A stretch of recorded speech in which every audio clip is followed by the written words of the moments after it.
Right, you daft bastards, gather round again.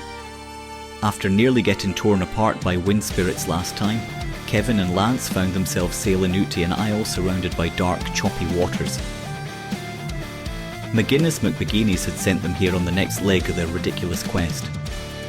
This time, they were after a rare treasure. Venus's heartbloom, a vicious plant that snaps shut like a Venus flytrap but with a taste for human flesh. And of course, guarding this thing were sirens, the kind of creatures that lure you in with promises of love and rip you to shreds once you get close. Nay bother, lads, McGuinness had told them before they left, smirking like a smug bastard. All you need tidy is prove your hearts are pure. If they sense any deceit or cowardice, well, you'll feed the heart bloom yourself. Pure hearts were effect, Lance had muttered at the time, voice a sense of doom settling heavy in his belly. But Kevin, ever the cocky prick, puffed out his chest like a scrawny rooster. Nay worries, we're pure as the driven snow, mate. They'll nae resist this. The boat bumped against the shore, and Kevin and Lance hopped out, their boots squelching in the wet sand. The island was eerie, the air thick with mist, and the sound of waves crashing on rocks. The faint echo of song drifted toward them, sweet as honey but dangerous as hell. Ahead of them, sitting on a black rock like something out of a fever dream, was the Venus's heartbloom. The bastard plant was huge, its dark red petals shaped like jaws, glistening with dew. Or maybe it was blood, hard to say. The thing looked like it was ready to swallow anything dumb enough to get near. Christ, that's the plant? Lance muttered, his voice full of dread. It's a feckin' nightmare, Kev. Aye, Kevin nodded, a grin creeping on his face.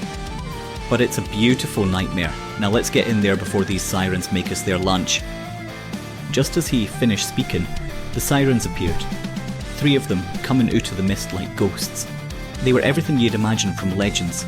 Stunning, with long silvery hair, smooth skin, and eyes that sparkled like old whiskey at the bottom of a glass. They moved like they were gliding across the air, their voices cooing and humming soft melodies that made your hide spin. Oh, look at you, one of the sirens purred, her voice wrapping around them like velvet. So brave, so pure. Are you here to take the heart bloom? Aye, we are, Kevin said, puffing his chest out again like he actually believed his own shite. But nae worries, lass. We're pure. Pure as the finest whiskey, and twice as smooth. The sirens giggled, circling the pair like sharks, their eyes glinting with hunger. You cannae lie to us, another siren whispered. If you aren't truly pure of heart, the heart bloom will know. And you'll be devoured whole. Lance swallowed hard. Kev, maybe we should have stayed out of this one. But Kevin, ever the daft optimist, waved him off. Nay, Lance, we've got this. Trust me. The sirens led them closer to the plant.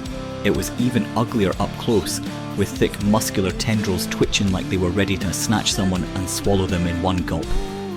It was clear to Lance that one wrong move, and they were both goners. Prove your hearts are pure, the lead siren said, her voice dropping into a seductive purr. Touch the heart bloom, and if it lets you live, we'll believe you. Kevin took a step closer to the bloom, but Lance grabbed him by the arm. Are you insane?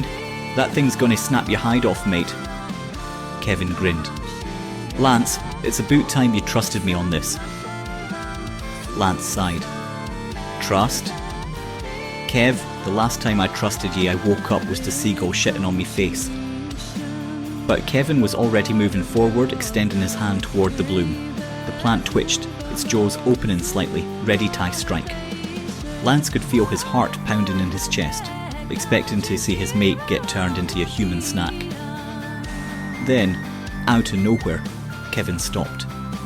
He looked up at the sirens, his hand still hovering over the bloom. You want the truth? He said, his voice suddenly serious. We're nae pure, nae in the way ye think. We're a couple of Egypts right enough. We drink too much, we swear like sailors, and we've probably offended half the folk we've ever met. But we're honest to the bone. We dinna pretend to be something we're not, and we never hide behind fancy words or lies. If that's not pure, then I dinna ken what is. The sirens, caught off guard, stared at him. Even the plant seemed to hesitate, its jaws closing ever so slightly. Kevin, still daft but somehow brilliant in his own stupid way, reached out and placed his hand on the Venus's heart bloom. It didn't snap, it didn't move. Instead, the plant, slowly, almost cautiously, opened its petals, revealing the prize inside, a glowing heart-shaped bloom, pulsing with light, beautiful and deadly. Kevin plucked it gently, holding it up with a grin. See? Pure shite, but pure nonetheless. The sirens, dumbfounded, stared at the pair. "You're idiots," one finally said, shaking her head, "but you're honest idiots." "Aye," Lance agreed, clapping Kevin on the back. "Honesty a fault sometimes." The sirens, clearly beaten, nodded to the two Egypts. "Ye've proven yourselves worthy," the lead siren said with a sigh. "Ye can take the heart bloom and leave, before we change our minds."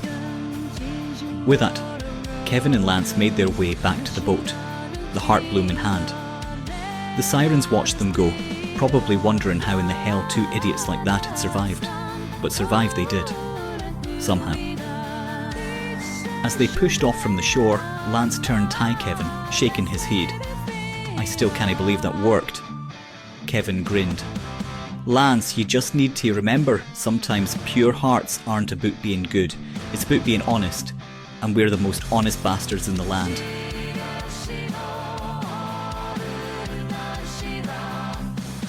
You like this shite? Want to hear more daft adventures of two clueless Egypts surviving against all odds? Then make sure you hit like, subscribe, and ring that wee bell. Who kens what disaster they'll stumble into next? Sláinte, you bowbags.